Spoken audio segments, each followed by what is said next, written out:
Welcome to the panel where founders talk about building a better business and a better life. I'm Justin Jackson, co-founder of Transistor.fm. And I am Jordan Gall. I'm the co-founder at Hey Rosie, AI phone receptionist. And we've got a special co-host guest, Henry. Special guest hailing from New York, New York. He's been using computers for quite some time now. Founder of Steady, Henry Poydar. Welcome to the show. Thanks for having me, guys. I'm Henry Poydar. I'm the founder of Steady, runsteady.com.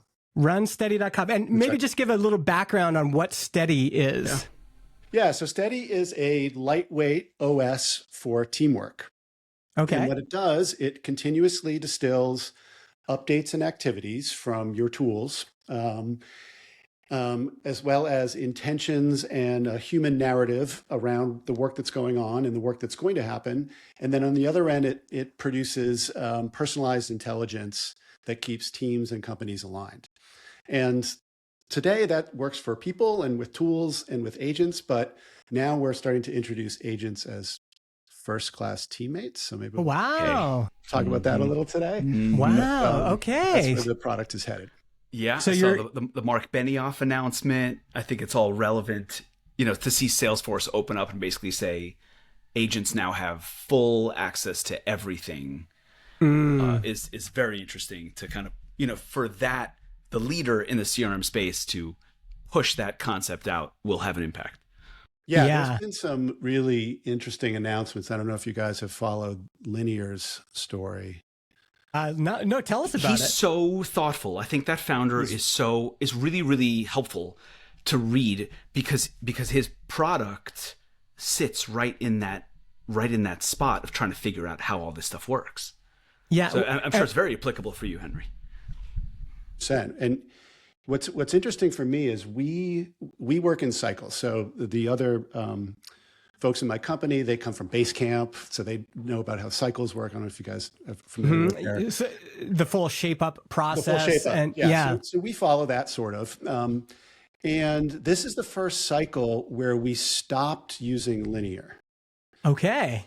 And the reason for that is that we are all Claude coding, and we're using actually a plugin from Every called Compound Engineering. Okay, yeah, I'm familiar with it. Yeah, and know the folks at Every. Yeah, you know the folks at Every. Cool. Well, they built that's an awesome plugin, and we've sort of standardized around it. And so what's happening is we are sort of controlling the robots, and so there's not this need to break things into these very discrete tasks and then hand them off between us, because we're sort of sitting one level above that. And actually our product is handling the coordination quite well without having to have that project management layer. And that sort of coincided with the founder of Linear putting out a blog post that said, I don't know if this is the thing you saw, Jordan, that said, issue tracking is dead. Yes. Okay, so he has which his product is issue tracking, right? An issue tracking company, and he wrote a blog post that said issue tracking is dead, which I thought was pretty brave. It was a hook to get you reading the whole thing. Sure. And I get that, and he did. Great. Yeah, may as well go with it instead of fight it. Yes, makes sense. But the larger point that he's making there is that as the agents, the waterline for what these things can execute, goes up, the need for these kind of these human-to-human handoffs at the issue level sort of like disappears. And so what they're trying to do is, and I think a lot of SaaS apps will head in this direction, instead of Linear being an interface that I go to and interact with and move issues around, it's just going to be another agent that's on my team, right? That's managing the work that maybe the coding agents are doing, or maybe I don't know what his grand vision is. Maybe it's the actual Linear agents are doing the work. I'm not sure about that, but at the very least, the Linear agent is going to handle all those handoffs because that can be automated. Yeah. Yeah. Okay, I want to talk about this a bit more. This was on the topic list, but this is fascinating. I mean, there's even let's go further on it, because there's also this idea of, we used to ask a lot of what ifs in planning, like, oh, what if this happens? Oh, we need to be prepared for this, and it seems like now things have gotten a lot more fluid, a lot more like, we don't need a 6-month plan. We need a plan for the next month. How is that working out on your guys' teams? Actually, Jordan, why don't you start? How are you doing all that kind of stuff? Our VP of product, who's now the only person in product, because we only need one person in product. Yeah. She is very proactively. I admire it, because if you're in that position, you kind of have one of two responses. One is to clam up and deny reality and ignore it and hold on for dear life. Yeah. And the other option is to go with it and be more flexible. So I remember I had some fear around her role and how she would handle it. But Jess is kind of, every single time I have that worry, she surprises me to the upside every single time.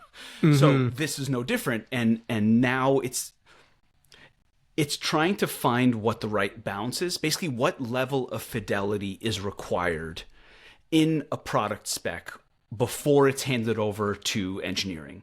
And even the word before is being challenged, because it's kind of back and forth, as opposed to here it is, it's perfect, and it's end state, all the requirements and all the things and all the details, all the decisions have made, and then it goes over to engineering. It's not really necessary.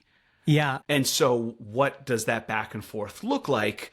And so our two engineers are very Claude-pilled, and they have been working out, and it requires an enormous amount of like empathy and good assumption on the other party's behalf. Yeah. Because you're like, you're giving me this, it's too much. It's okay that you gave me too much. I understand that you don't know how much to give me. Or it's not enough. Let me give you feedback that this isn't enough detail.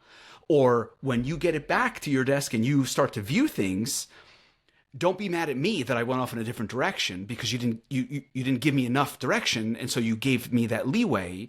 And so the back and forth is not, well, this isn't what I asked for. It is, why'd you do this? Oh, that's kind of a good idea. Let's go with that. Let's eliminate that. Don't have ego about me saying eliminate this.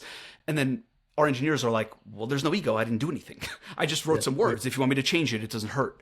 So it requires like very good human connection in order to keep the fluid process between product and engineering. That's how our experience has been over the last few months. Yeah, and so if the old way was to throw it over a very tall fence, and now are we tearing down the fence? And the way it feels to me is that this moment, the only way I know how to deal with this moment is we've just increased communication, like more Zoom calls, more like, let's get on a call, let's really communicate. Henry, how are you dealing with this at Steady? I'm assuming this is what Steady is partly for. So, and I also feel like, as much as I'm embracing this moment, I'm also kind of like a little bit off kilter. Like I remember the old way of doing it. Yeah. So yeah, how are you seeing this, dealing with it? Yeah, I mean, I think we're all kind of in the same boat. Like, you know, work is kind of getting reinvented in front of our eyes. Yeah. But I think, you know, there are certain ways of working that haven't changed that I think are going to apply to the new way of working. And namely, I think kind of what you're referring to, Justin, is in the history of knowledge work, there's always been a need to balance accountability and autonomy. Right? There needs to be some way that those things are kept in check, because if you're too high on the accountability side, you're into kind of micromanagement territory. Yeah. And if you're too high on the autonomy side, you're into the wrong thing. Now, in our world today, going too high on the autonomy side with these agents just means, like, you know, like polar bears are getting killed, right? Like it's you're burning tokens, you're building the wrong thing, because these things are the Terminator. Yeah. Right. And they will go and build the wrong thing. So there's a need to kind of put those in check. And that's the problem I think about all the time, and I talk to our customers about all the time. But, you know, that's sort of in parallel with where we are in I think the agentic movie, which is, and you know, this would be a great, I'd love to hear Brian's opinion about this, but, you know, I think right now we're kind of in single player mode, meaning like, you know, Oprah comes out, everybody gets an agent, right? Like, you know, I've got co-work, Jordan's got co-work, Brian's got open claw, Brian's got like 10 open claws, whatever. right? Yeah. And we have our assistants kind of sitting behind us, right? And doing our thing. You know, I probably have like 6 terminal windows open right now with Claude code running, doing labeled different things. Yeah. But that's not the conduit for communicating that you're talking about, Yeah. Jordan. That's still happening through me and through other people who have these agents behind them. But I think where it's, and that's sort of like working, it's like, okay, well, I'm working faster. And then there's things to manage around that. Like I can't be the slot portal either. That's something we talked about actually in our last retro, is like, what is the human narrative that you put around this stuff and what's good and what's bad? I know we were going to talk about the Gen Z thing maybe. Yeah. But like you have to have some kind of, guidelines or standards, and we're all reinventing them. Yeah. Right now. But that's the single player mode. And I think, we're going to see in the later half of the year, and we're starting to see this already, is like, how do you deal with the multiplayer agents? Meaning, and this is where, I talk about agents as teammates, right? Like, how do you deal with the success bot that is off, like monitoring all the customer service announcements, looking at customer health scores, producing a report, maybe putting it in our daily briefs or in a Slack channel or something like that. How is that thing? How do you keep the context window fresh for that thing? And I think that's the problem we need to solve. Because right now, I don't think any of those things are working. Yeah. Yeah. I mean, it feels like I've been trying to contextualize all the steps, right? So it's like step 1, stuff I would normally ask our web developer to do, like, hey, fix this thing, do this thing, whatever. It feels like that's step 1. Like, hey, instead of asking a person to do that, I could just ask Claude to fix that. That's low level work. We can get Claude to fix that. Feels like the next stage after that is, and again, a lot of this isn't very social. A lot of this is just me talking to my agent, and I've just started experimenting, putting some of that public in Slack, like at Claude, hey, fix this thing, which shows it to everybody else. Like, oh, we have this thing working now. It's doing this kind of work. It feels like the next level is Claude on a repeating basis. I want you to be bringing stuff to me. I want your daily report to me about what I should be thinking about as a founder. And then it feels like the other level after that is opening that up to the team. But it still feels hazy to me. Jordan, do you have I have an opinion about that. Okay, I want to hear it. And the opinion goes back to, again, like this balance of accountability and autonomy. Now, how did we solve that before? We solved it through, this is what the steady product is today. We solved it through a continuous loop of intentions, declaring intentions or plans and accomplishments. And keeping them going. And then that compounds over time because you see what worked and didn't work and you learn. And I didn't come up with that, right? Like the agile methodology is based on that. The commander's intent in the military is based on that. That's how newsrooms work. So my opinion about the answer to this is to put agents in that loop. So and I think that's what you're getting at. So if an agent is going to, like Henry's going to declare his intentions and the agent's going to declare them too. And the whole team is going to see that. And that gives me, as a manager of the agent, a chance to course correct them in the same way that I would a human, because in effect, kind of the agent is telling you the future. This is the thing I'm going to do. I'm going to go burn tokens on this particular thing, and I'm going to come back with this particular report or fulfill your specific requests. And then, okay, now that you've got all, I mean, it comes back to having those, if you treat it like a teammate and they're aligned in the same way that people are, I think we get closer to actually how we solve this problem. Now, I'm not saying that we treat agents as like anthropomorphic teammates, as like humanoid it's robots. Easy to understand that way, though. But I'm just like their interface language is English. I mean, it's like they're LLM. They're based on LLM, so they can surface intent, and they can also absorb context in the same way and readjust if they're truly good autonomous agents and not just like a script, right? Yeah. What's your take on this, Jordan? How are you processing some of this? So two two things come to mind. The first thing is that it feels very achievable in a small team. Yeah. Because it is just these a small number of individuals with a whole bunch of new leverage for each individual, hub gets a bunch of spokes. And it's not based on their effort and their knowledge. And like, that's very understandable. 5, 6 people, 10 people, everyone gets these superpowers. Everyone kind of does what they're supposed to do, what they always wanted to do, but they do more of it faster. Like, I can like wrap my mind around that. No problem. That's a good way to put it. I don't know. I'm not even sure if I'm that interested in what happens when you have hundreds of people, because it feels like a different problem entirely.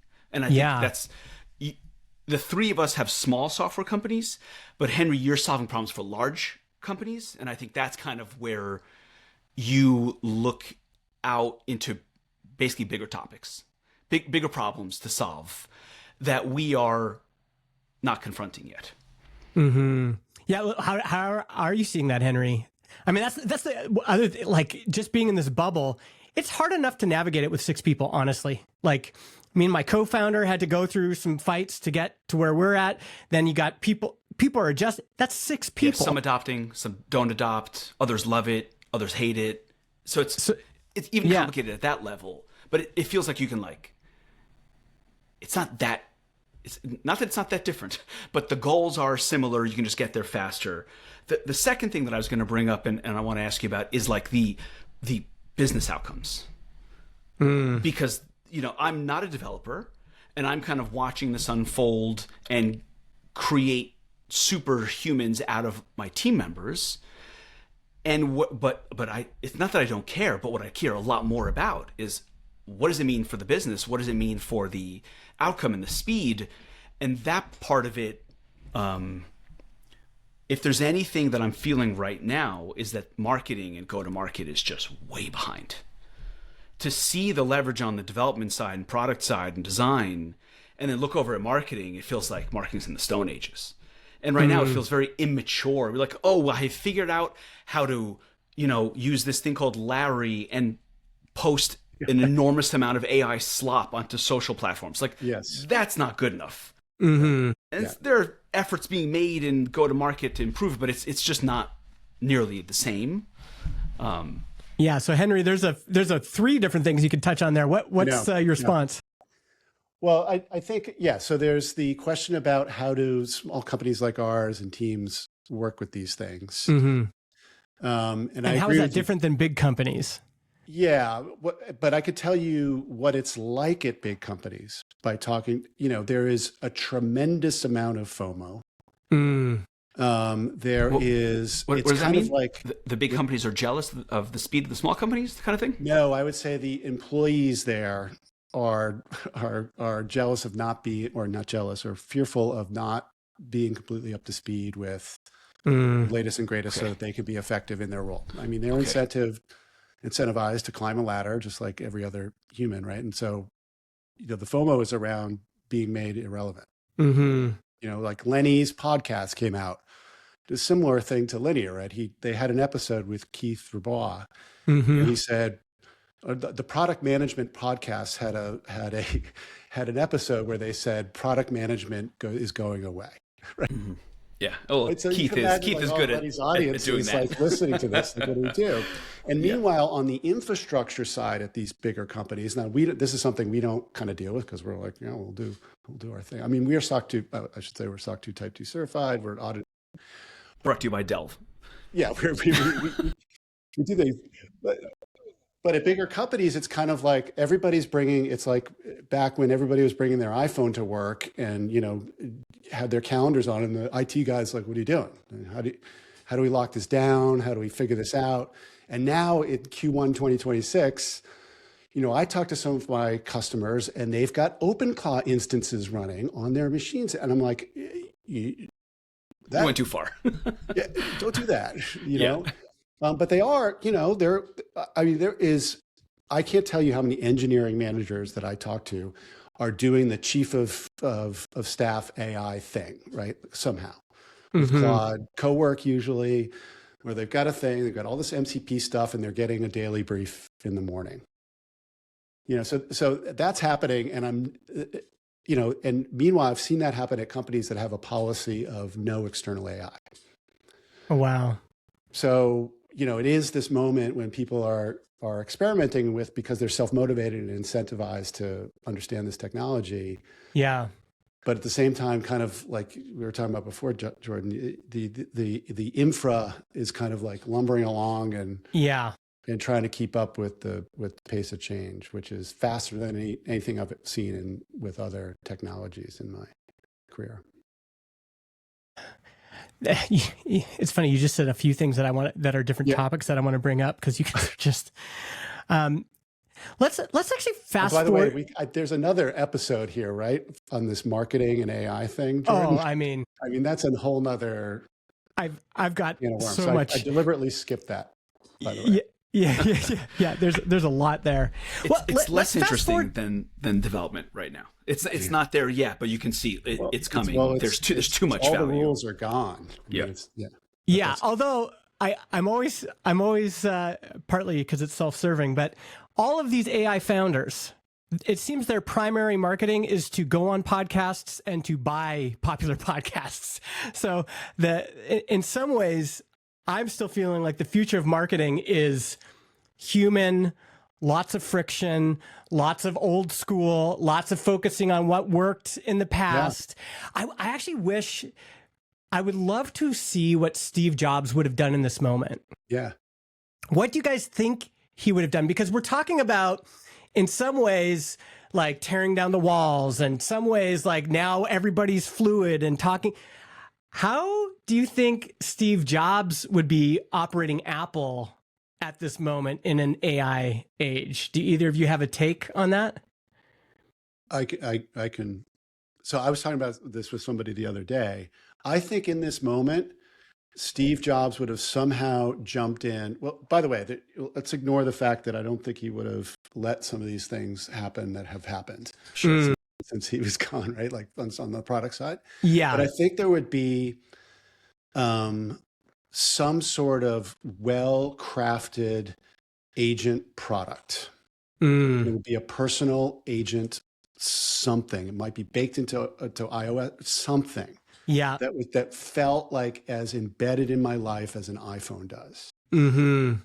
And not in the way that they're sort of doing it now. And I don't think they blew it with AI, but they're taking a different path, and maybe he would have done that too. But I think there would be some sort of like thing that we would be talking about. Yeah. And it wouldn't be a pin. It might not even be a physical product, but it might be just some autonomous kind of piece of software thing that we have that becomes it's sort of like the open claw for the rest of us, which is typically a thing that Apple would do. I don't know what you think, George. Do you think he would change the culture? So if AI has shaken the way that we think about doing product development in our little companies, and Steve was kind of the prototypical opinionated, sees the vision, design first person, do you think he would have been adjusting the culture the same way we're trying to adjust our cultures?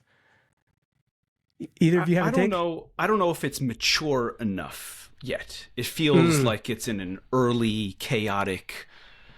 The iPhone was not the first phone, and it's almost like they waited a little bit to see where it was going and then fully understood, okay, where it's going is one device with everything, and that's what we're going to do. But I don't think they would be getting away from their general approach of a closed system looped into every piece of hardware of their own. And that doesn't seem to be where AI is right now. AI feels like it's kind of open and Wild West and uncertain. And when I think of Jobs and Apple, I think of consumer first. So the individual, I mean, I think you have this as a topic coming up. Most people aren't there yet. Yeah. Most people aren't, like, we're at the very, very edge, and we think this is everything. Yeah. But I don't know what small handful of percentage points that actually means. And sure, it's accelerating, but in many ways, the pop culture understanding of AI is like this fearful thing and political debate about data centers and job. Like no one really knows what is happening or what's on the way or if it's going to be good or bad. Politicians are using it to their own advantage, and media talks about it, and you listen to their stories and you're like, clearly you don't know what you're talking about. Everything's so surface level, right? Like the podcasts I listen to are talking about like what we're talking about right now. When I overhear my wife's podcasts where she's not in tech, it's very basic surface level stuff. Oh, OpenAI did this. And it doesn't seem like it's matured yet into the public domain. I will say though, my 87-year-old father has an iPhone, has loved the iPhone, got it when it first came out. And he has ChatGPT on his iPhone, and and I think there's a lot of people who are doing that. And I think there's a space there that Apple probably should be owning somehow. I don't know if it's a ChatGPT client or something like that or whatever, but like he's not using Siri. He's using this other thing. And, it's by the way, a constant pain for me. Like I, try to educate him on what's real and what's not, and the notion of hallucination and all of that. And how sycophantic these interfaces are. Look, we've talked about this a bit. Let's just bring it up now. Because I've got 4 kids, 16, 18, 20, and 23. My kids are not a fan of AI. And when I talk to their friends, they don't seem to be a fan of AI.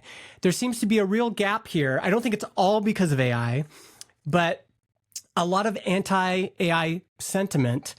And in a sense, we can understand why that might be true. So here's some things I've heard. AI is a thing for old people, and it's making everything worse. It strips the challenge out of life. So the struggle of learning to write, learning to code, etc., which is where a lot of our personal meaning is. It makes you soft. If you never have to do hard things, how can you develop? And it's removing these entry-level positions that typically is how you got your foothold. And often when I'm telling them about my excitement about AI, they're like, yeah, but Dad, you built a successful business. So yeah, you are now the boomer in my life that's done everything right and is now lecturing me on, well, kids, if you just get the AI, you'll be fine. So learn to code.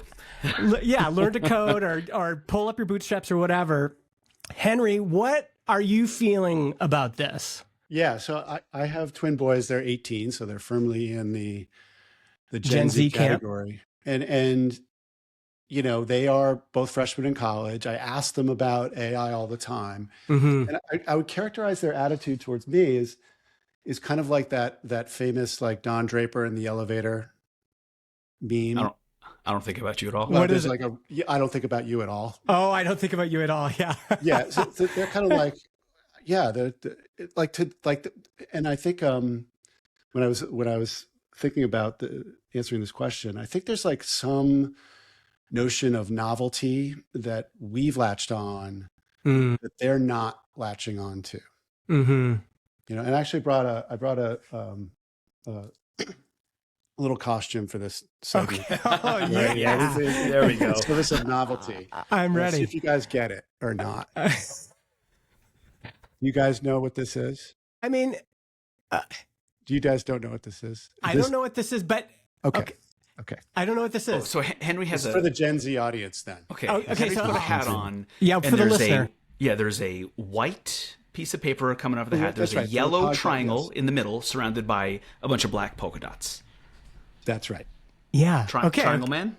That's right. So there is a band out of Quebec, out of Montreal, that has just gone viral. Okay, are these the people with the spots and they're playing and yes, I know about these. Yes. Okay. Please, they play in microtones and they're doing, and it's a completely fascinating, awesome thing to watch. They're incredible musicians, but they've also added this novelty piece to it, which is just fascinating, where they're in these costumes and they've got their own language, this language thing. Yeah. Okay. It's like in the comments on all this, it's like music 2.0. Yeah. Is like the way to think about I it. had clips of this sent to me by 3 different people. Yes, So, I watched a good 2-3 minutes of it, and I was like, this is just some cool art, but I don't know what's going on. Yeah.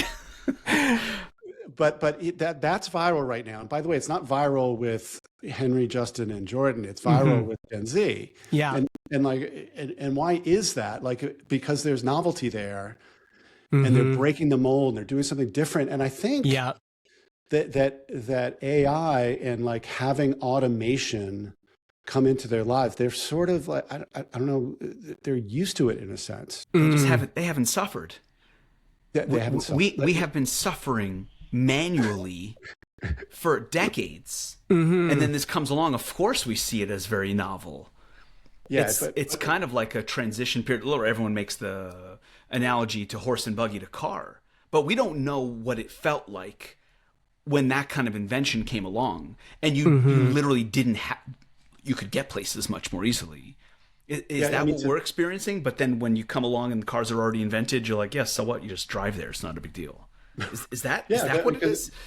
I mean, because all it's doing for them, as far as I can tell, when I talk to my sons about this, it's compressing the timelines.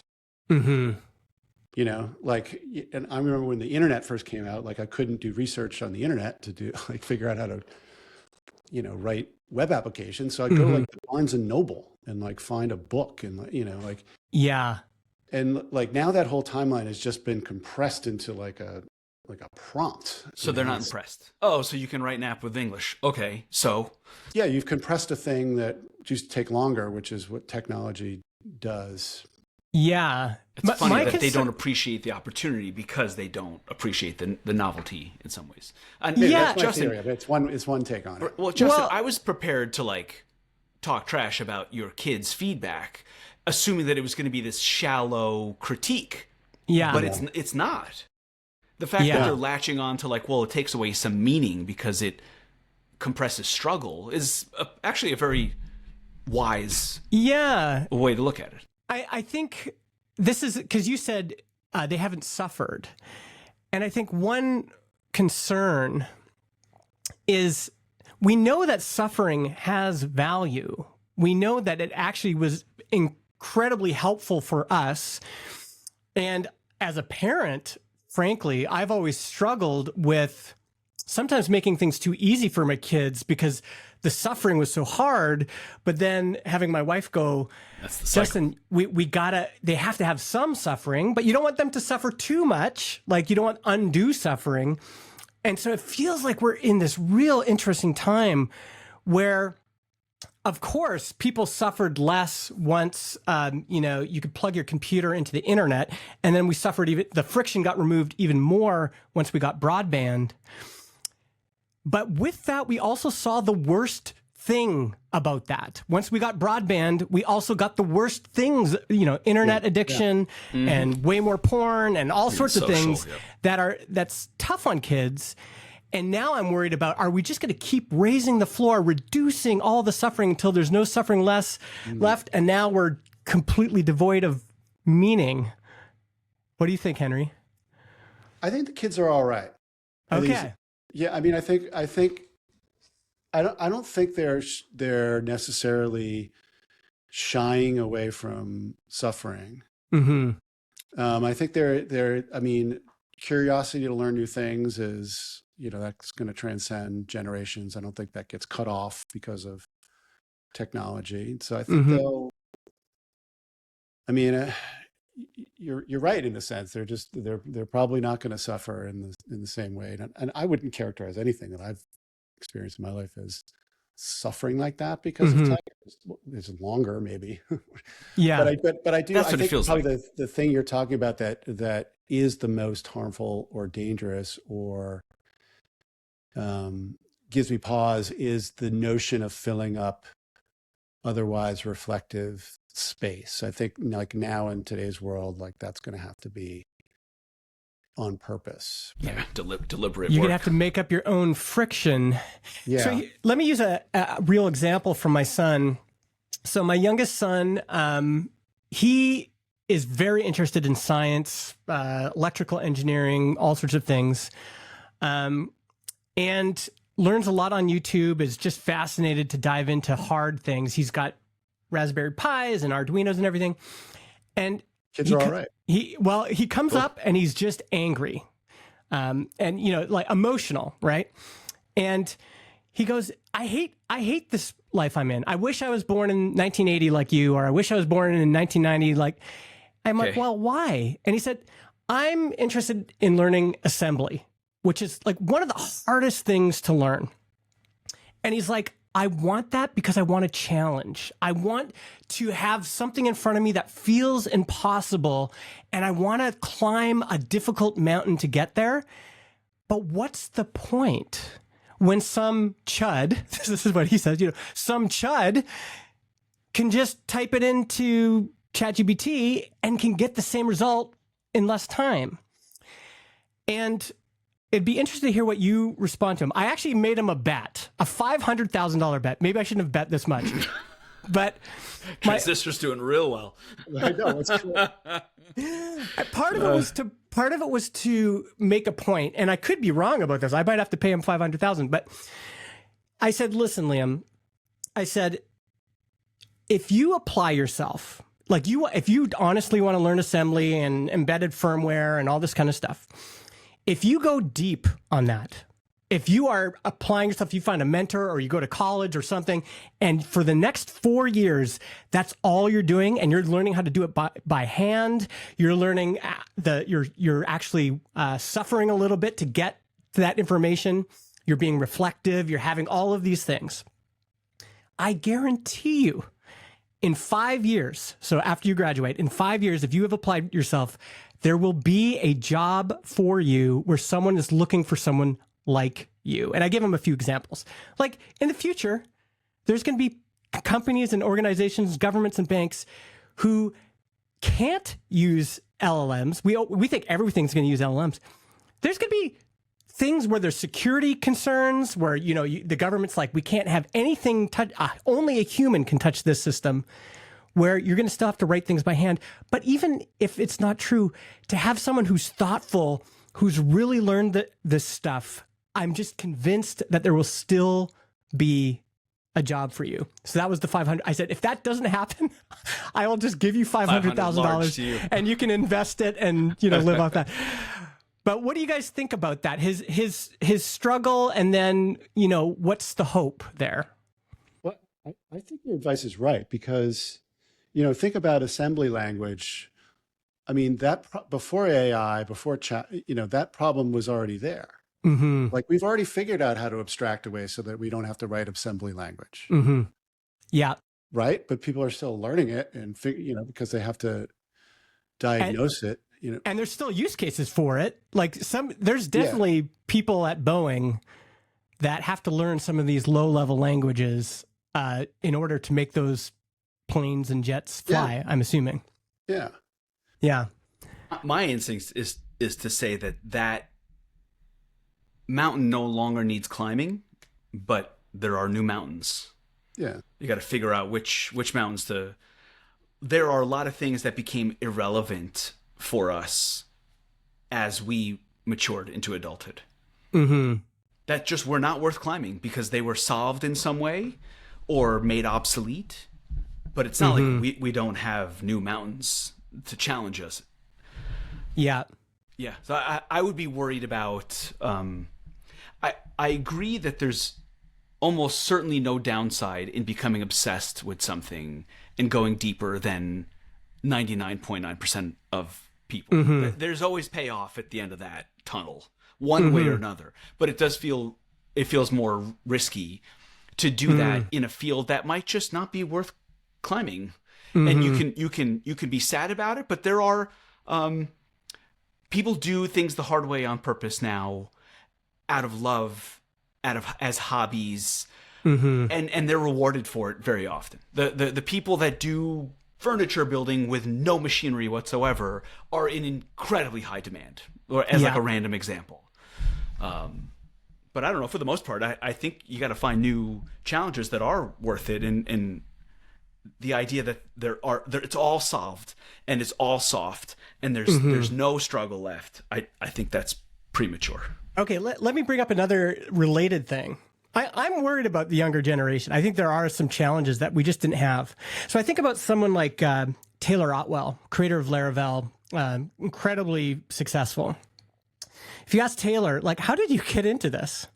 Well, Taylor grew up in Little Rock, Arkansas. He goes to college for, I think, electrical engineering, does a 2-year diploma or 4-year degree, I can't remember which. And who hires him? Well, a local trucking company at the time was hiring dozens and dozens of these graduates from Little Rock as .NET programmers. Taylor had never been a .NET programmer before. His degree is in something else.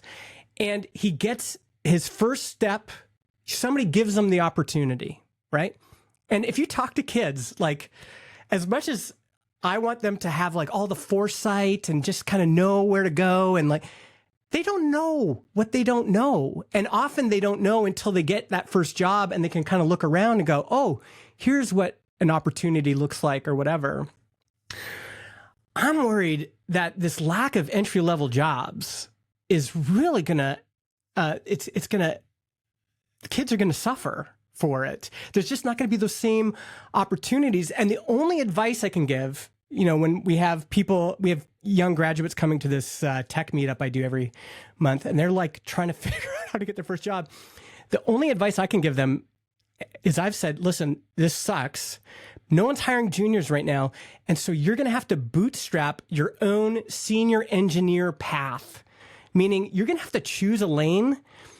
And so whether it's cybersecurity or whatever it is, you're going to have to choose a lane, and you're going to have to bootstrap your own senior engineer level experience and education. But the challenge is it's so hard to know how to choose a lane. Even like Jordan was like you could choose a lane and be wrong. And until you get into that first job, it's hard to see it. So how are you guys thinking about that? Any thoughts?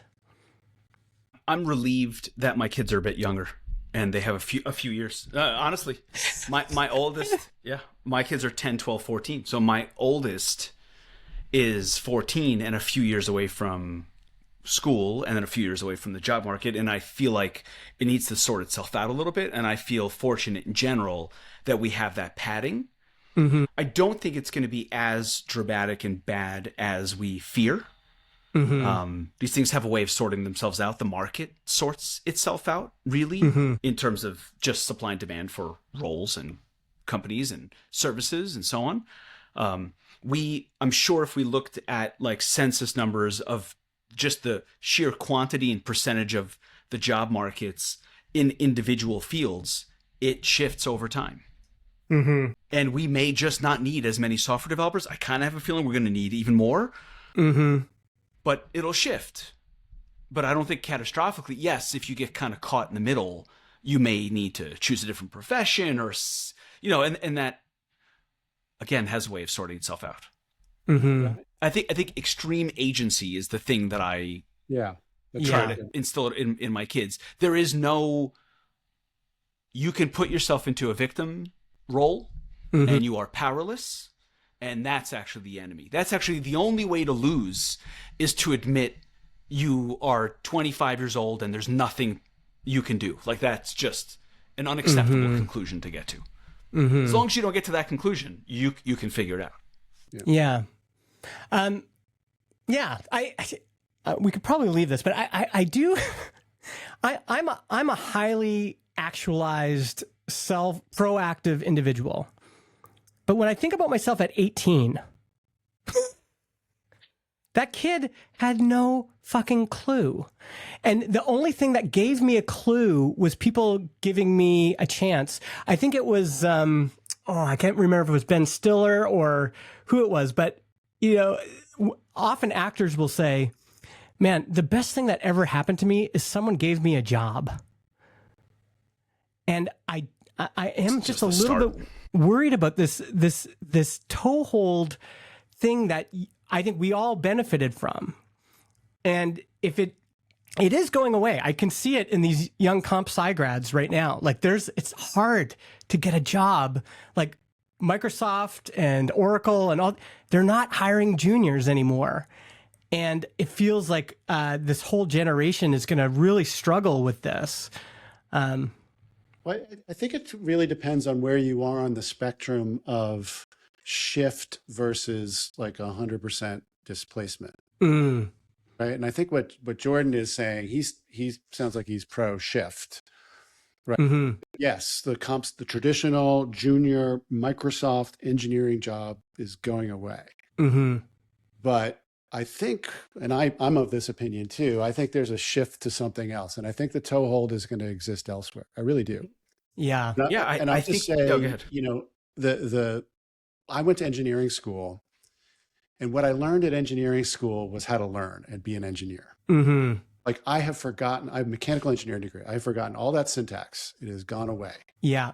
So like software engineering was never like coding was never a bottleneck. It's never about syntax. Mm-hmm. So I think there is, I just think those toeholds are going to somehow be redistributed because there's just a need for that kind of decision making that's happening at the human level. Mm-hmm. You know, one possibility that negates a lot of our worry is non-software companies hiring software roles. Mm-hmm. That alone would have a dramatic shift on, I mean, software graduates, for example. Yeah. Oh no, software companies don't need as many people. Okay, but now law firms are going to hire software engineers. Mm-hmm. As just one example, the other example that's easy to kind of point at is just cars.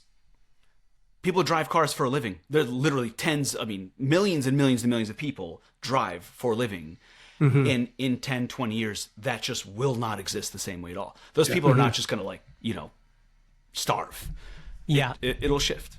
And a lot of what we're talking about is macro, and I can't help but think micro first, meaning like my kids, my peers, and everyone does the same thing. So everyone always ends up being less confident and more worried in the macro and more confident in the micro. Like, I'm not going to let my kids just hit the wall and just not know what to do.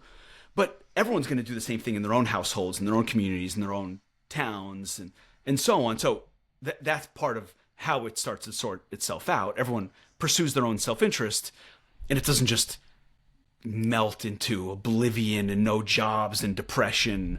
Well, you also have to remember that I think we're also on the receiving end of some pretty incredible marketing that's happening at the frontier model level. Mm-hmm.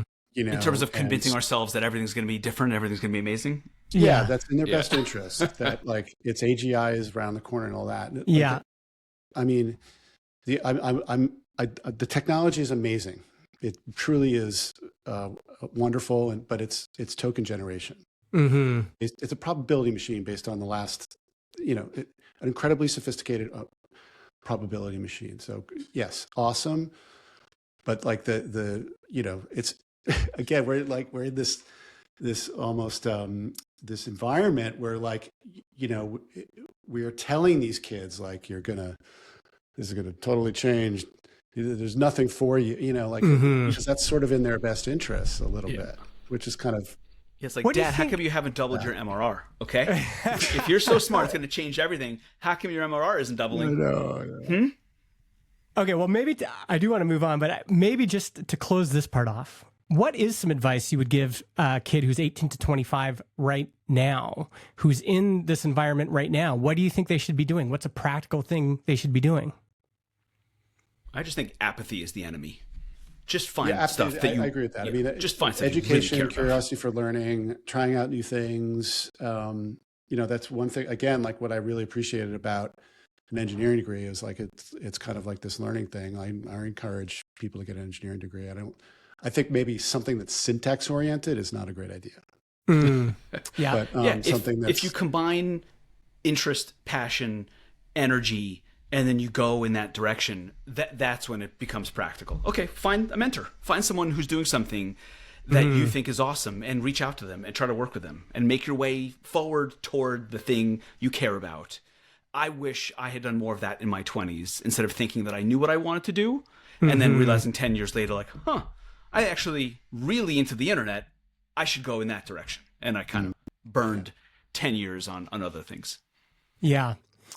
All right. That's good. I'm going to send that clip to my kids and say, hey, you won't listen to your old man, but listen to these old men. Yeah. The old men have concluded that your kids are right. They're right. They're good. All right. Let's do something a little bit fun. Jordan Gall, what is going on with this Allbirds deal? Oh, yeah. What is going on? Oh, my gosh. Look.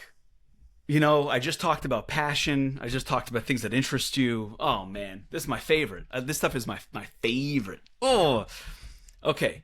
So, all right. I'll try to explain my point of view on this. The first reaction is, another sign of a bubble. People are doing ridiculous things, right? Like Kodak turning into like a crypto thing for the attention online. Okay, fine. The story that we explain what happened. Like what is this? The story that we see, like the from the outside looking in, the picture that we're getting is Allbirds. I'm wearing their shoes right now. Is a shoe company. It was one of the first direct-to-consumer darlings selling shoes direct online. Yeah. They picked up an enormous amount of attention. Everybody loved them. They were cool for a minute, and all the tech people were wearing them. Then they went public. I think they reached a valuation of like $4 billion. So, amazing success. Amazing. And unfortunately, the business didn't work out. Things got competitive. Customer acquisition became difficult. Lifetime value wasn't what they wanted it to be. They opened retail stores. That ended up burning money and not working. And sadly, the company didn't work out and therefore was moving toward bankruptcy. So the story that people are seeing and talking about and commenting on is that it is absurd for a shoe company to just wake up one day and say, you know what? We're actually an AI company. And ooh, would you look at that? Our stock price went up 800%. And isn't this investors? Okay. So It's retail, right? Who's investing in that? I'm going to get there. Yeah. Okay. So that's what we see. Yeah. And that's fun to comment on because it's absurd. Yes. Here's what my interpretation of what really happened. Okay. This is a reverse merger into a public company shell. What that means is the most valuable asset that Allbirds Incorporated, the legal company, owned became the fact that they're a publicly listed company with access to the capital markets. And in that situation, when that is more valuable than your shoe company, you admit defeat, but instead of going into bankruptcy, why would you do that? What you do is you take your shoe-related intellectual property and assets, you sell them off to AEG, I believe, which is an e-commerce holding company that manages a bunch of e-commerce stores, a lot of brands that we would know. I think they own things, I don't know if it's the same company, but a lot of these holding companies own like Toys R Us, things that are like very recognizable, and they manage them and they know what they're doing and they're going to make more money selling Allbirds shoes. Fantastic. What you've done is you've taken your IP and your inventory and you've turned that into $39 million in cash. There's a good start. So now your investors, your board, your management team, the people involved in Allbirds Incorporated, now all of a sudden you're much better off than a zero. You're far better off. You're $39 million better off. Yeah. Then what you do is you go out and you find, and I'm saying you do, it's tough to know who the parties are and who's involved and who's making the, right? But these are human beings, people and companies making these decisions. Is it the original leadership team? Very unlikely. Yeah. Because those people don't care to run an AI infrastructure company. Okay. So now you have a public shell company. You have Allbirds Incorporated that is no longer in the shoe business, but it has access to the capital markets. It's gotten all the filings. It's gotten all the legal render. All the stuff is buttoned up. You are a public company.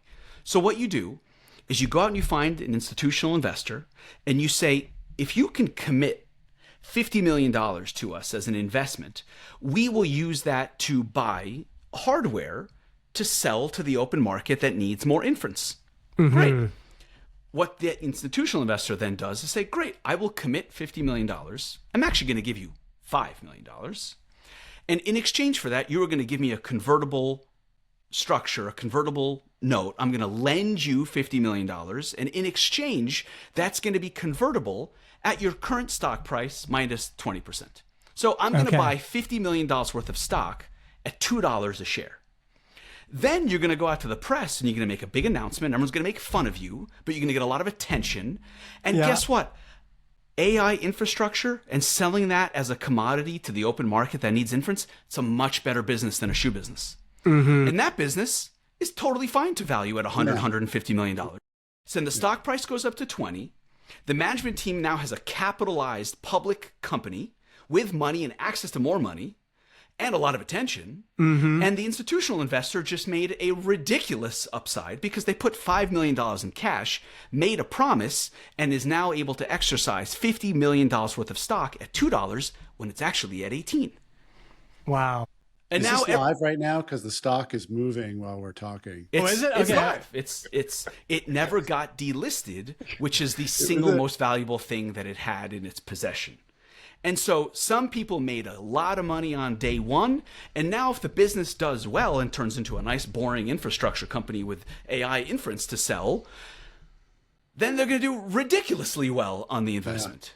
So we see this thing to make fun of, but somebody very crafty made a very smart move with a group of people, and I see this thing and I love it. I love it. I mean, the stock's up. It was up. Let's see.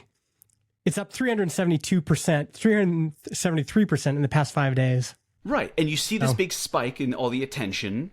And now the company can sell stock to the open market to raise even more money, to buy more infrastructure, to turn it into a real business. So whether or not it succeeds, I don't know. But the move itself, you have to appreciate for doing it at this level so publicly, being willing to take all the arrows, the attention, the heat, all that stuff, but beautifully executed, at least on the surface. Okay, I have a comment and then a question, and Henry can take the question if he wants. Okay, I hope I explained that properly without was excellent. too many gaps. That was excellent. Cool. Way ahead of what I was thinking. Dude. Cool. So my comment is this does show the power of attention in this economy. So why did TBPN get acquired for hundreds of millions of dollars by OpenAI? Attention is hard to get. And what's one way to get attention? Turn a shoe company into a crypto infrastructure. That's it. Henry's got his hat on. He's showing it right there. Yeah. So that's the comment. And you can comment on that if you want, Henry, about attention, or you can also answer the question, is there arbitrage in becoming a infrastructure company? Like, can you actually buy the hardware and actually resell it at a profit right now? Is everybody doing that? I mean, those companies are making, I'm blanking on the names of some of them, but it is one of the things most in demand in the entire market. And there's a lot of credible assumptions that everyone is underselling the demand, mostly because of regulatory and political interference with AI infrastructure buildup. So I think of all the data centers that are either planned or started, I think it's 30% are actually being built actively. An enormous number of them are trying to get financing still, or in regulatory, trying to get permits. States are blocking data centers at this point. People are trying to come up with solutions like building them on Indian reservations. Because just to get away from the complexity of the regulation. So if you look at the difficulty that is required to get supply online, and then you look at the demand line and where that's going, it's not a bad business at all. It's not the business that I would get into, but I don't know. But if you are an investor and thinking at that level, then there's definitely demand, and there are definitely people out in the market that know how to do this and how to sell it and how to set it up, and you can hire a management team and you're in business. What do you think, Henry?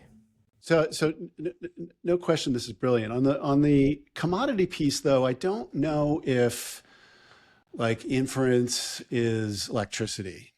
So I'll just give you a quick example. Okay. Like when I was doing my OpenClaw setup and stuff like that, I'm like, okay, well, there has to be a better way than, I'm trying out all these models as everybody does. I'm like, okay, well, now, oh, what is this? This is this other, I forget what the name of the model is, Gwen or something. Okay. This is what Brian would know. Yeah.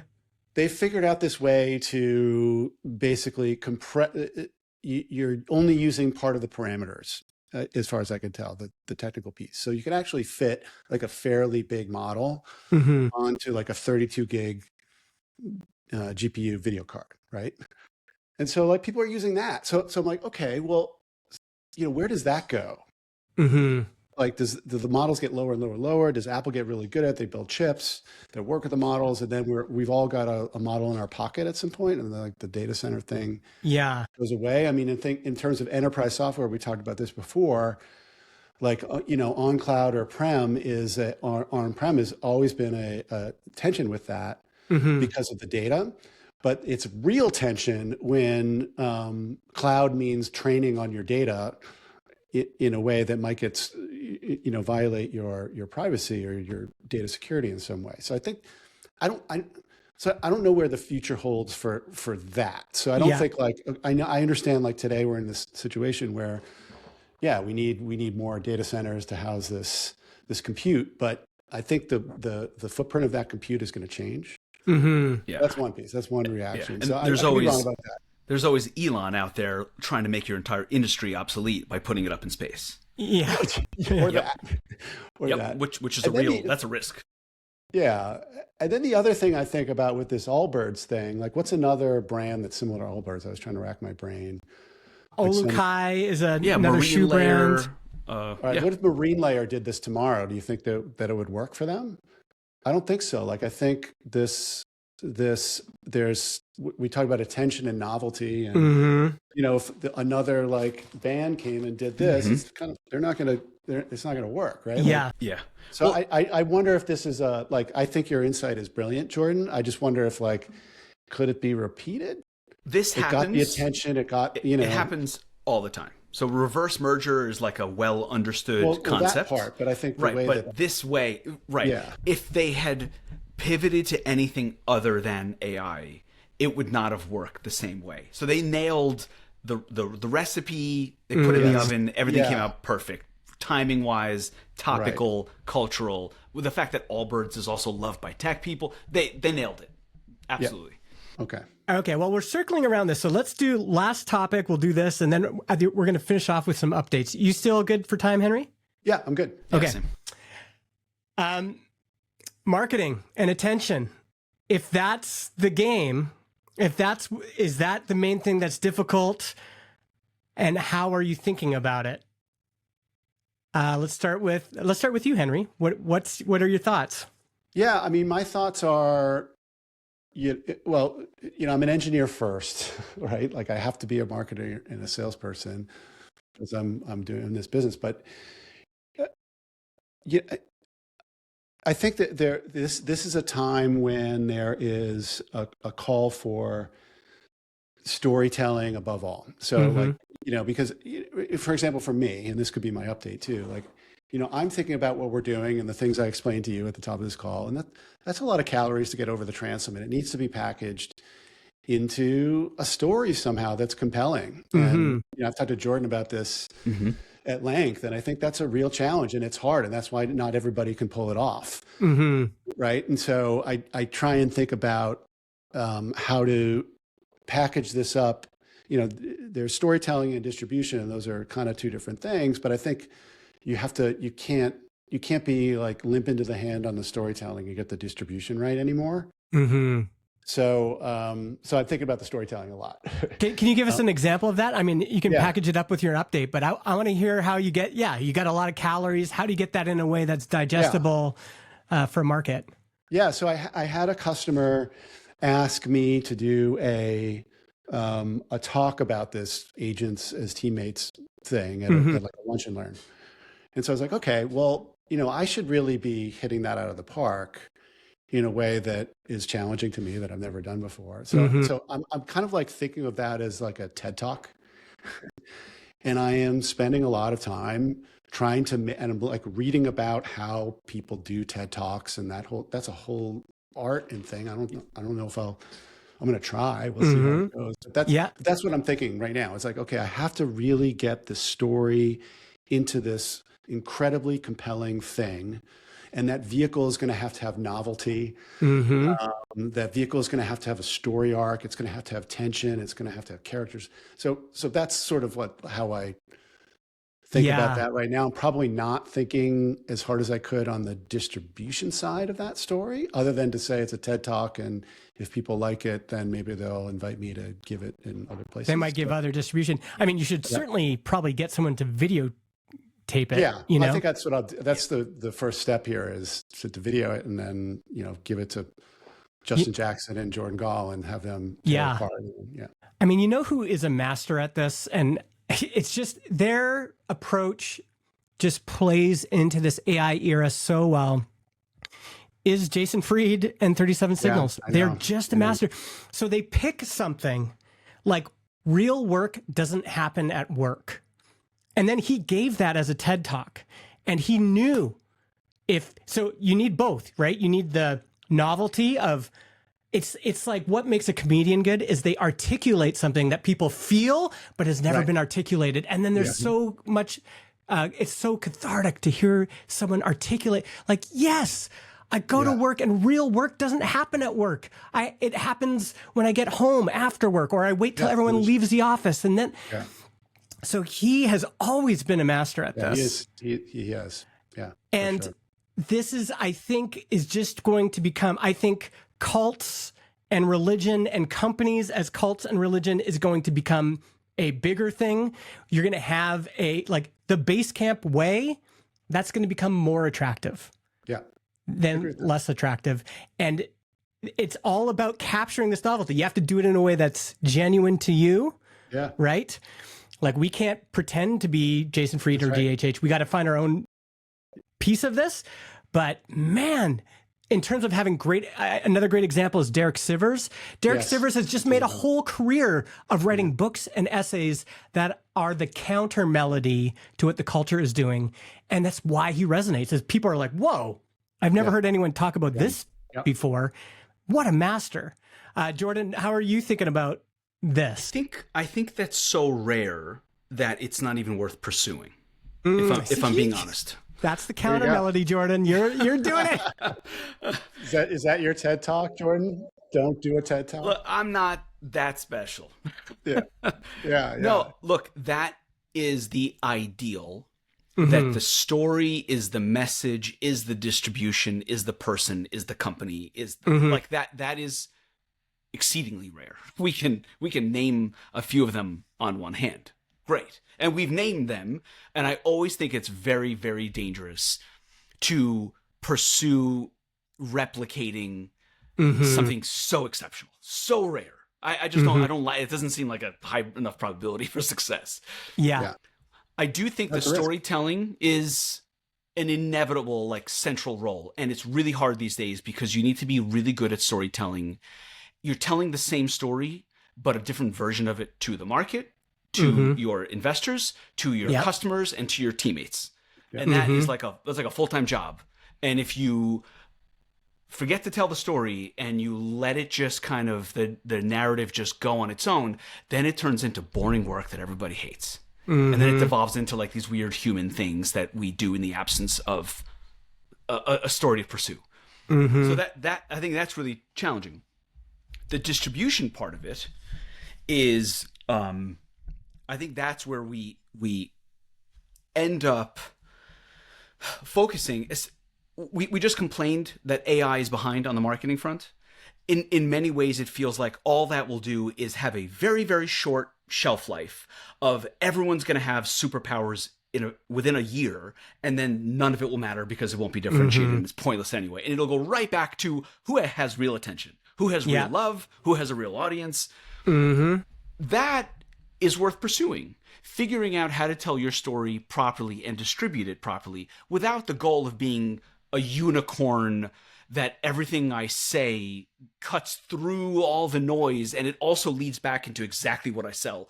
That's just absurd. Yeah. And so Okay, I'll wrap my update into it. This week, it's not going to happen this week. It's actually going to happen on Monday. But this week, we thought it was happening this week. We partnered with a national Fortune 100 gigantic company who is going to distribute Rosie to their customer base. Okay. Okay. And when I asked them, like, oh, what does this mean? You sending us like 10,000 people, 100,000 people? And the number shocked us. And it was, it felt like one of those things that are difficult to replicate. Because we are in the market competing right now on ads on Instagram and Facebook, and it is crowded. And it is hard to differentiate. But the relationship that I built up with this very large company over the span of 4 months that is then leading into an email campaign to millions of people, that feels like distribution that you can't replicate, and that's worth investing time into, and relates directly back to the story of the company. Why did they want to get involved with Rosie? Because it's the right story for their customers. So I don't think it's straightforward. I don't think you can just be like, well, we're good at email marketing, therefore we can grow. Or we're just good at this, or we can grow. These like new angles to figure out with the assumption that everything gets commoditized and everyone can get attention, everyone can post 100 times a day because that stuff doesn't matter. Yeah. So it still comes back to how do you generate attention and love and have people connect with your product and your company and your positioning. I think it's different contexts. That you told that story to this partner, right? Like that's right. That's how you got this to work. It was yes. Like Yes. It was very interesting because one of their biggest concerns was, Jordan, we normally work with recognizable brands that everyone knows. Right. And I had to tell the story of there is no recognizable brand. You're going to help us become the recognizable brand. And here's why you can trust us. And here's how we've built our product that lines up directly with your audience. It's not overly complicated. It doesn't talk about tech. All these things that match up with you. So I had to go into, I got 20 minutes to tell our story in such a way that they say it matches for our audience, and it's okay that we are going to work with the brand that no one recognizes when the companies right next to them are like Super Bowl commercial companies. So it was like, how did you meet these people? Like, how did this relationship start? In every investor update that I send out every month, at the bottom of it, I say, here are my asks. And I try to limit it to just one thing. And so I sent out, and it's like a whole, investor update. And then at the very end, it's the only line that's bolded. Like, okay, you read this. This is what I have been doing. Here's what I ask of you. And so that was, I am interested in meeting companies that have huge national distribution, such as XYZ, all the different types of companies. And one of them said, how about this company? And I said, I don't know, but sure, it's worth the conversation. And then the first conversation was a failure. The first conversation was, this is cool, but it's not right for us. But I did a good enough job in that they said, you know what? You should actually talk to this other group. Maybe they've got something cooking. And then that was the right group. And then, realistically 3-4 months and a bunch of legal and all these other things. So that was my big win for the week. We were so pumped up on Wednesday. Dude. And then it was actually the promotion's live, but the big email's going out on Monday. So hopefully Monday my life changes. You know what I'm saying? Wow. Well done. Awesome. I do want to highlight, because before you said, it's impossible to get the kind of attention that 37 Signals does. That feels a lot more accessible to me as someone who likes attention and has been working my whole life to get attention. What you do that's always felt like a superpower is your ability to do sales, your ability to build relationships and leverage those relationships. I think the thing I keep seeing in terms of how you stand out now is you as a founder have to have a superpower, and you got to double down on it. And I think that's a good example. Like, so many people would be like, Jordan, how do you get that? How do you get that thing? And how do you have the balls to keep going even when you mess it up the first time? And that's all superhero territory, I think. So maybe it's worth course correcting a touch on my comment around don't try to be Jason Fried. Yeah. It's don't get lulled into trying to do the superpower because the superpower of other people are visible. Absolutely. Go with your superpower. The allure of the social media and the audience in that way is that it's very visible, and so people want it, as opposed to, you know what I'm good at? I'm good at networking. So that's what I should do. You are. You're yes. very good at it. Yes. That's awesome. Henry, what's going on in your world? What are you working towards, struggling with? What's the update over at Steady? Yeah, so I guess the update is we switched to a credit-based pricing model, which I guess we could probably spend a lot of time talking about. Were you at seat-based? We are at seat-based up until the beginning of the year, and then we switched to credit-based for new accounts, and then we've been switching existing accounts over to credit-based. Wow. Okay. So we've heard about this shift, and you are an example of it. Yeah, and I think, generally the trend of our software is following the trend of that I described earlier, which is we are becoming sort of a headless application, meaning that customers are accessing us through different portals like it used to be. Jordan might have some PTSD when it comes to headless. I don't know if we should bring that up. Yeah. Here's the crazy thing. It's going to happen. It's going to happen now. Agentic headless commerce is going to happen now. Yeah, I know. You were just early. Yep, so what does headless mean in your sense, Henry? Headless means in our sense that there's the product is the compounding coordination intelligence. And the way that you access it is going to be flexible. That's okay. Like in Slack, in the UI and all the records that people are logging into and clicking on every day. That's right. Because already we had departed from SaaS. Like traditional SaaS, you look at the screen, and as soon as you close the screen, it's gone. The value is gone. And now we're pushing value to you where you are. It could be in Slack, it could be in Teams, it could be on email, it could be some other way we haven't thought of yet, but through our API or through some sort of MCP mechanism. And then on the other side as well. And so, that direction doesn't line up with a per seat model. Yeah. Directly lines up with credit-based. When I say credit-based, every credit is directly aligned with value. Okay. So every time we push you a piece of intelligence, you're spending a credit. And in fact, the old way of, when you add people, we do a true up and there's procurement and all that, we'd reverse that. And so it's like, we're going to give you bonus credits every time you add people. We're going to give you bonus credits every time you hook up an integration or something like that. Oh, interesting. Yeah. So we use Netlify for our marketing site, and they just switched to credit-based. I can tell you, at first, I don't like it because it seems so amorphous. It's like, what does this mean?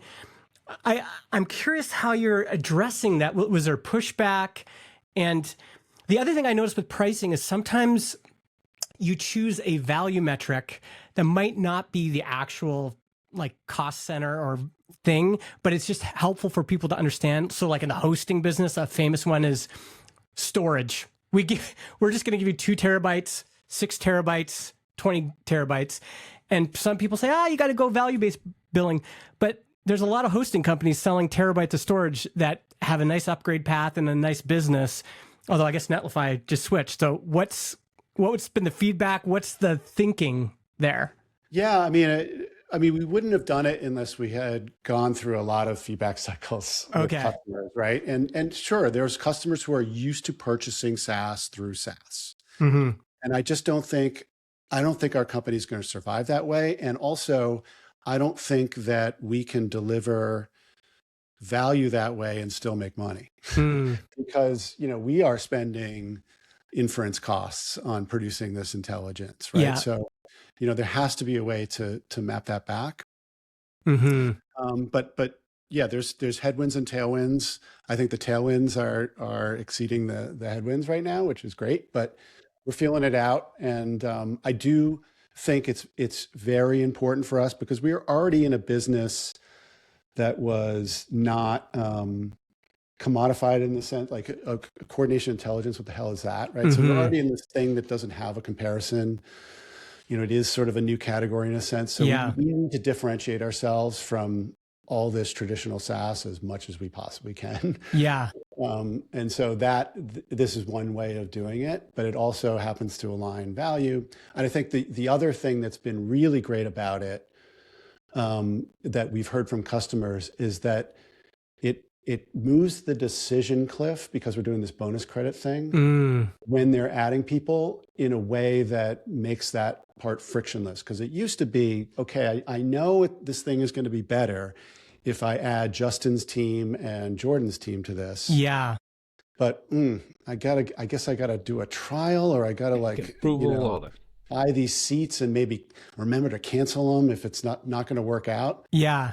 And now that decision cliff is just removed. Like add the whole company on. We don't, you're not going to spend credits until value is extracted. You just unlocked a whole new thing in my brain, which is this idea of giving the customer credits.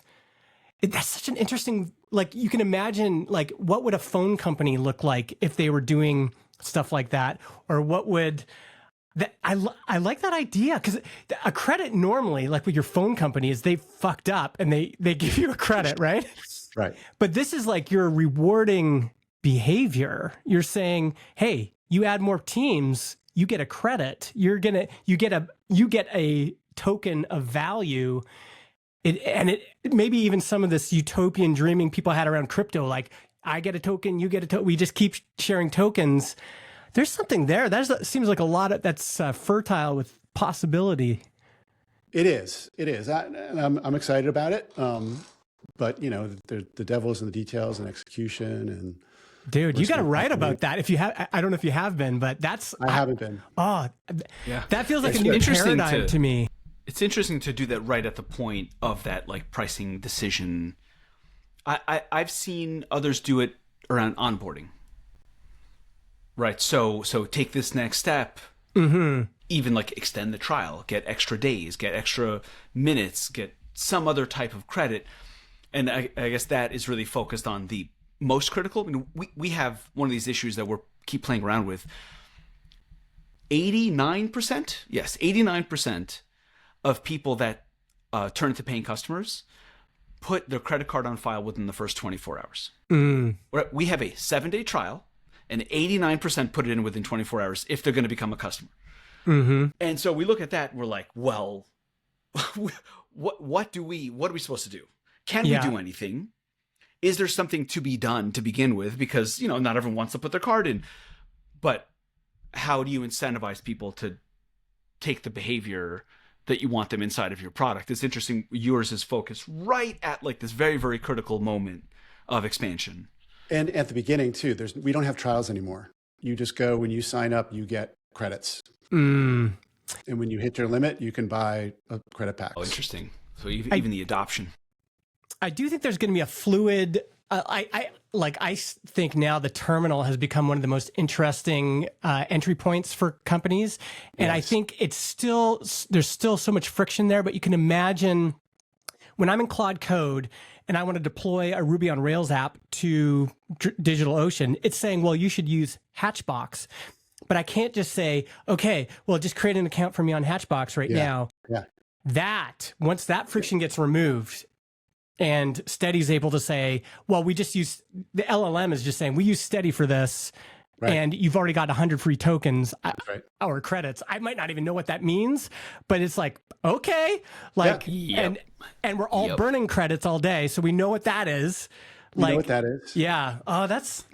And again, you're not going to buy credits until we've proved value to you. Yeah. So you're never that's the thing with per seat SaaS. We've all gotten away with it for years. You still have to, you're in a decision cliff before your value is proven. Yeah. There's also an interesting curiosity loop you can open up with marketing there, which is if you're selling Steady, just to say, have a whole campaign that's just just prompt this in Claude right now. And so it's just you just paste this into Claude and all of a sudden it's you immediately get some value and then they're in, and there's enough there that people are right now wanting to, I want to try some things in Claude, you know? Totally. And yeah, again, like we did that on purpose, like giving away credits is like kind of, it's giving away the dime bags of value, like, pull you in and Wow. get you there faster. This is great. Yeah. Quick update for me to close things off. We are building video podcast hosting at Transistor. Upload one video file, distribute it everywhere. YouTube, Spotify video, Apple Podcast awesome. video, distribute via HLS, even through your RSS feed to things like Pocket Casts and Fountain and TrueFans, all these little indie apps. We are in my favorite time of marketing, the most potent time of marketing, which is the anticipation phase. Everybody wants this. We haven't launched it yet. And we're just building up anticipation. We've got a waiting list. I'm going to send out a automatic email now is going out saying, here's what's happening. Here's what's coming. Get ready for it. Just like you're getting ready for a big blockbuster movie at the theater. I love this stage. There's a balance here, a tension of like, you can't hold on too long because everyone's moving so fast. We want to get to market first. But I love the anticipation phase. It's so potent. It's like the best part of marketing is when you're building up to something and then you release it. I would love to spend when you're done with the process for you to give a bit of a breakdown on how you run that type of a campaign. Yeah. Because we have gotten better at it. But it would be great to have some type of a blueprint on like, how long do you want to hold the attention in the past? And I think what most people do is make the mistake of announcing the feature after it's been deployed. Clearly, that's not the right way to do it. That's the worst thing you can do. Yeah. Right. That's kind of like, yes, absolute minimum. But it would be great to like hear what that looks like. Okay, it's 3 weeks. In week 1, you're going to talk about it. Week 2, you're going to show it. Week 3, you're going to demo it. Week 4, you're going to launch it. Or something like that. Yeah. I'm happy to go into it in the future. But that's all the time we have for today. Henry, this was just an absolute pleasure. So nice having you. Thanks, guys. I really appreciate the opportunity. Well, we've broken the seal. Now you got to come back again. We're gonna have you back again in the future. Jordan, great to see you. Yeah, and Brian, we missed you. Thanks to everyone in the chat. Ryan Hefner, Seth showed up. Keith showed up. We had lots of great conversation here. We had Steve. I haven't seen Steve before. That was nice to see you. Thanks for being there. And we'll see you next week. Thanks, everybody. Right. See you. Thanks, guys.